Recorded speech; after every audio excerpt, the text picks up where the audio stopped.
Friends, welcome to ராசி tips. எல்லோரும் எப்படி இருக்கீங்க? நல்லா இருக்கீங்களா? இன்றைக்கி நம்ம ராசி டிப்ஸ் சேனலில் பார்க்க போகிற ரெசிபி என்னென்னு பார்த்தீங்கன்னா, முட்டை பரோட்டா ரெசிபி தான் பார்க்க போகிறோம். இந்த ரெசிபியை பார்க்குறதுக்கு முன்னாடி நீங்கள் இன்னும் நம்ம ராசி டிப்ஸ் சேனலில் சப்ஸ்கிரைப் பண்ணாமல் தான் சப்ஸ்கிரைப் பண்ணிட்டு மறக்காம பக்கத்தில் இருக்க பெல் ஐகானை கிளிக் பண்ணிடுங்க. இப்போ வாங்க ஃப்ரெண்ட்ஸ், முட்டை பரோட்டா எப்படி ரெடி பண்ணுறதுங்கிறத வீடியோக்குள்ளே போய் பார்க்கலாம். ஃப்ரை பண்ணுறதுக்காக தோசைக்கல் எடுத்திருக்கேன். தோசைக்கல்லில் ஃப்ரை பண்ணிங்கன்னா சீக்கிரமாக சூடாயிரும். 2 பெரிய வெங்காயத்தை நைஸாக கட் பண்ணிவிட்டு சேர்த்து நல்லா ஃப்ரை பண்ணிக்கோங்க. அடுத்ததான் நம்ம முட்டை சேர்த்துக்கலாம். நம்ம எடுத்திருக்க பரோட்டாவுக்கு தகுந்த மாதிரி முட்டை எடுத்துக்கலாம். நான் 4 பரோட்டாவுக்கு 4 முட்டை எடுத்திருக்கேன்.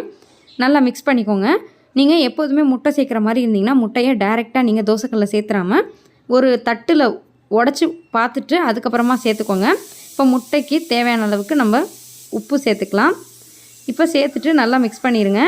இப்போ நான் பார்த்தீங்கன்னா பரோட்டாவை நல்லா உதிரியாக கையிலே பிச்சு வச்சுருக்கேன். இப்போ இதை நம்ம இந்த முட்டையோடு சேர்த்து மிக்ஸ் பண்ணிக்கலாம். இப்போ பார்த்தீங்கன்னா நல்லா மிக்ஸ் பண்ணியாச்சு. இந்த ஸ்டேஜில் நம்ம எந்த மசாலாவுமே சேர்க்க போகிறதில்ல. இந்த பரோட்டா வாங்குகிற சமயத்தில் நம்ம குருமா கொடுத்துருப்பாங்களா, அந்த குருமாவை தான் இதோட சேர்த்து மிக்ஸ் பண்ணுறோம். இந்த மாதிரி சேர்த்து நல்லா மிக்ஸ் பண்ணிக்கோங்க. உங்களுக்கு நல்லா கொஞ்சம் ஜூஸியாக வேணும் அப்படின்னா நிறைய குருமா சேர்த்துக்கலாம். கொஞ்சம் ட்ரையாக வேணும்னா கம்மியாக சேர்த்துக்கோங்க. சேர்த்துட்டு நல்லா மிக்ஸ் பண்ணிடுங்க. இப்போ பாருங்கள், சூப்பரான முட்டை பரோட்டா ரெடி ஆயிடுச்சு. கண்டிப்பாக ட்ரை பண்ணி பார்த்துட்டு எப்படி இருந்துச்சுங்கிறத கமெண்ட் பாக்ஸில் என்னோட ஷேர் பண்ணிக்கோங்க. தேங்க்யூ ஃபார் வாட்சிங். Thank you friends.